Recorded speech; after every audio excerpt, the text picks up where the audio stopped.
¿Cree usted que el cerebro humano, su cerebro, el mío, el de todos los habitantes del planeta, envejece igual que su cuerpo físico? Para entender estos detalles, debemos saber que obedece a una realidad genética, ambiental, de afectaciones, de estilos de vida. Esto nos comparte el estudio que queremos transmitir a ustedes el día de hoy. Gracias, bienvenidos.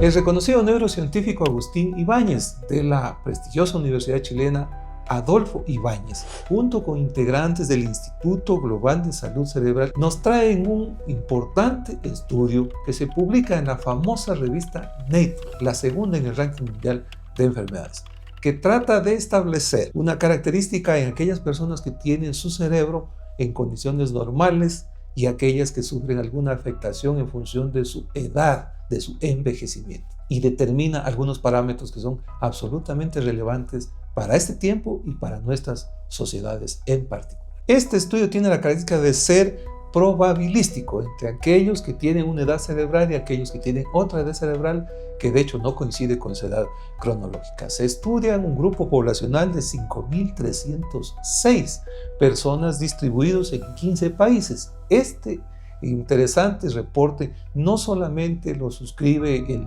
reconocido investigador Ibáñez, sino 70 profesionales de varios países del mundo en función de coautores. La metodología de este estudio es que compara imágenes de resonancia magnética nuclear funcional y electroencefalografía. En función de esto, la inteligencia artificial permite identificar patrones respecto a aquellas personas que tienen una edad cronológica y una edad cerebral, y las compara con aquellas que tienen algún tipo de afectaciones, tanto la edad cronológica como la edad cerebral. El profesor Ibáñez pone en contexto las características de por qué motiva su estudio y por qué entender este envejecimiento o la cronología de la edad cerebral de las personas. Y él señala, ¿por qué hay que estudiar estos relojes cerebrales? Porque son una ventana al tiempo entrópico, relativo al desorden de un sistema. Nuestros relojes cerebrales miden la entropía del tiempo. Sería algo así como estimar la duración de un cubito de hielo. Si uno tuviese condiciones estables, constantes, siempre duraría lo mismo. Ese es el reloj mecánico.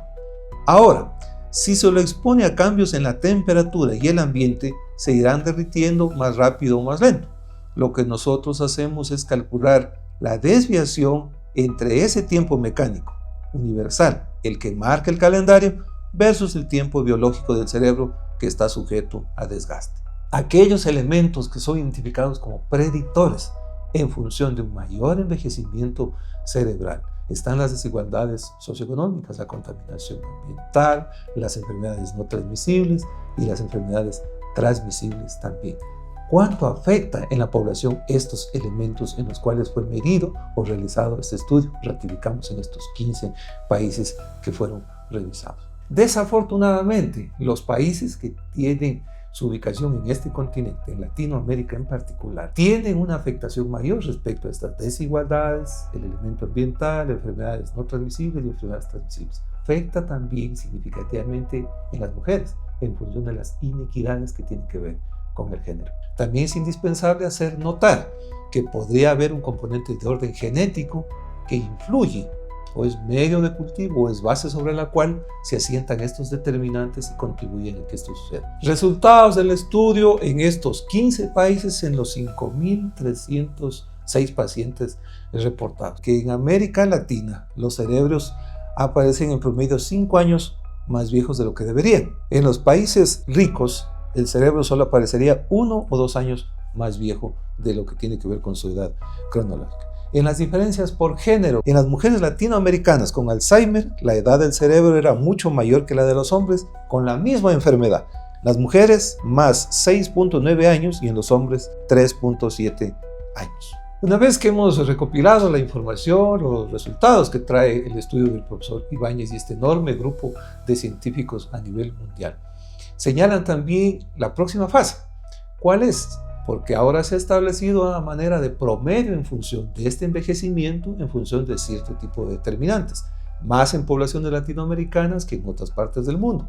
Pero ¿a dónde va la siguiente fase de los estudios por parte de la ciencia? En determinar Si es que alguna parte, un segmento en particular del sistema nervioso sufre una afectación particular en función de su envejecimiento, dependiendo de cierto determinante al que está siendo sometido. Es decir, podría suceder que no todo el cerebro envejece también de la misma forma, sino sus segmentos en función de las capacidades, de su característica misma anatómica y funcional, tenga cierto tipo particular de envejecimiento dependiendo de cierto tipo de factor. El problema no es que el cerebro envejezca, es que envejezca antes de tiempo por elementos que los podemos controlar. ¿Por qué es de tanta preocupación este tipo de estudios en el mundo entero?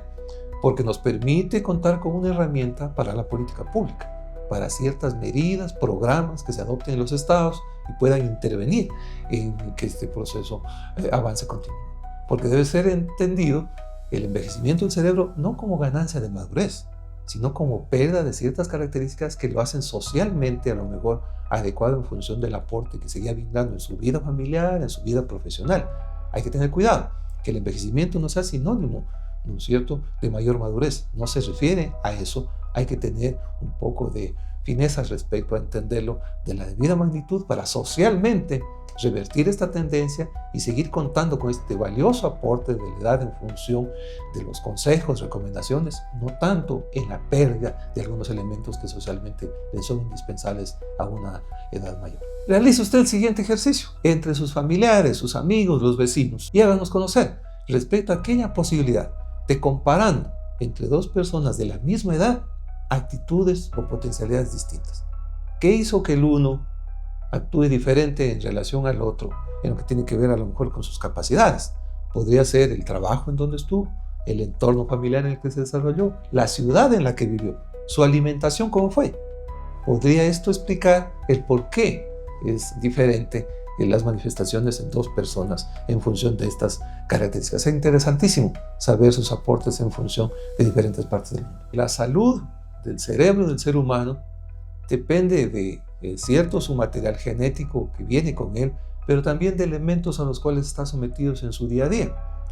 Aquellos que tienen que ver con la contaminación ambiental, con ciertas deprivaciones del orden socioeconómico, educativo, estilos de vida, enfermedades transmisibles, no transmisibles, la interacción con otras personas, los estímulos que tienen que ver con el contexto en el cual se encuentra inserto, trabajando, estudiando, viviendo, son indispensables. En función de esto, la recomendación es que hay que cuidar esos elementos en función de tener mayores capacidades o de preservar su salud no solo mental, sino su estructura del cerebro en funciones. Esto va a permitir que avance cronológicamente la edad física con la edad cerebral y podamos disfrutar de edades más grandes en función de preservar las capacidades originales que mantuvo el cerebro desde su niñez o su vida adulta. A cuidar el envejecimiento cerebral.